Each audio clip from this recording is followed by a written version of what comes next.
I'm in Red Hook, New York at the studio of Lothar Osterberg to learn more about the intricate process of photogravure and to learn more about how Lothar uses it in his work. But first, I need to find where he is. No way.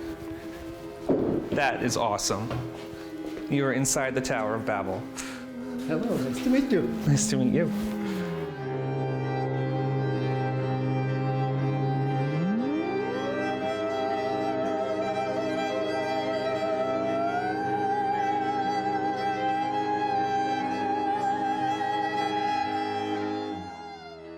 I am an artist working in printmaking, photography, and sculpture, and in various orders of those combinations.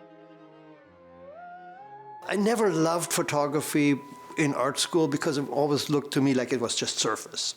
And the surface just didn't interest me. And I loved the ink of printmaking. I loved paint. I loved the tactility of making art.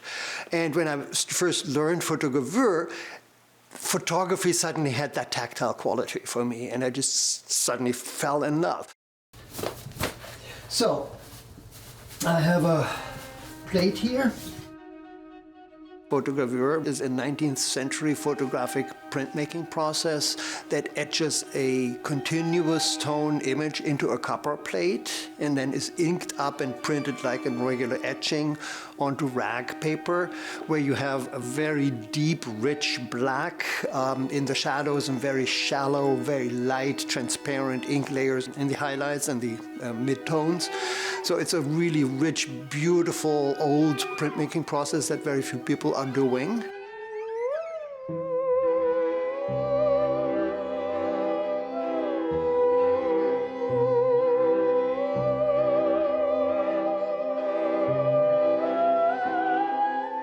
It's just an amazing experience, sometimes really nerve-wracking too. But looks good to me.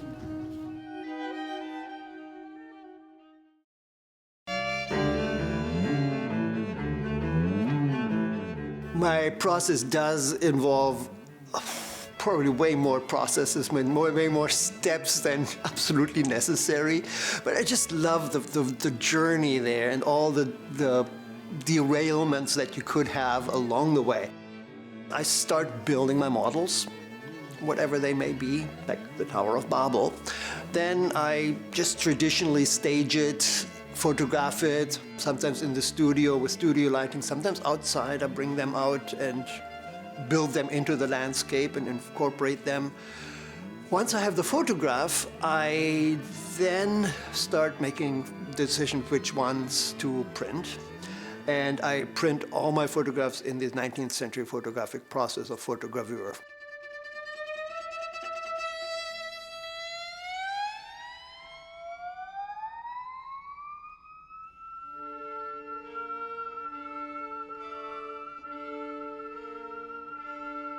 So I build my models basically of anything that sort of comes to mind and anything that kind of inspires me.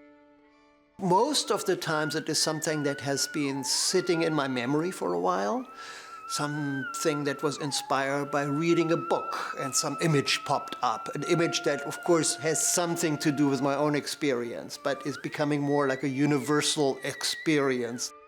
It's much more also the idea of the emotional memory than a specific memory. It's not like seeing the pyramids in Egypt for the first time, but the mood that I was in and the kind of the awe I was in when I first saw them, the scale of it's like, oh my God.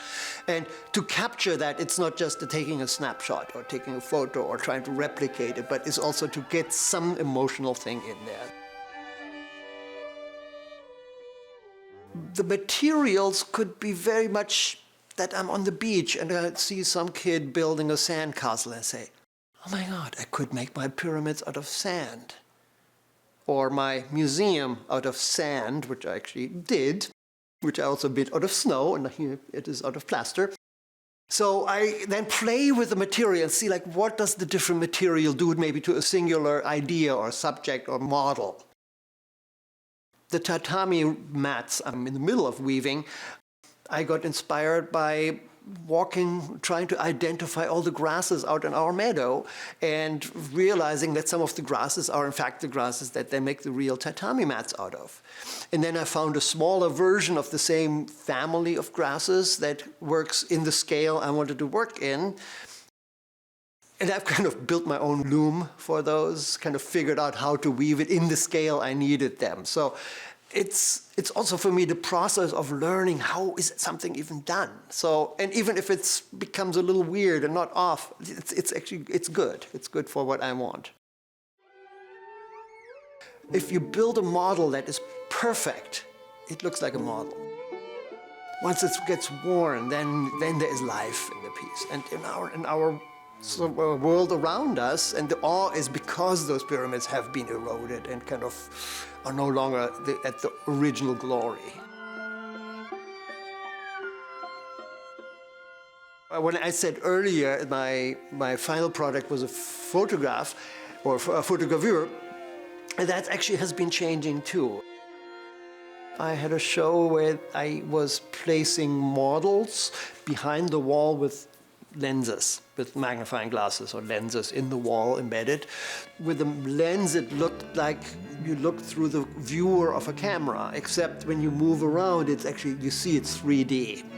And that was a really amazing experience. So I've started building more of those, including them in little boxes that are movable.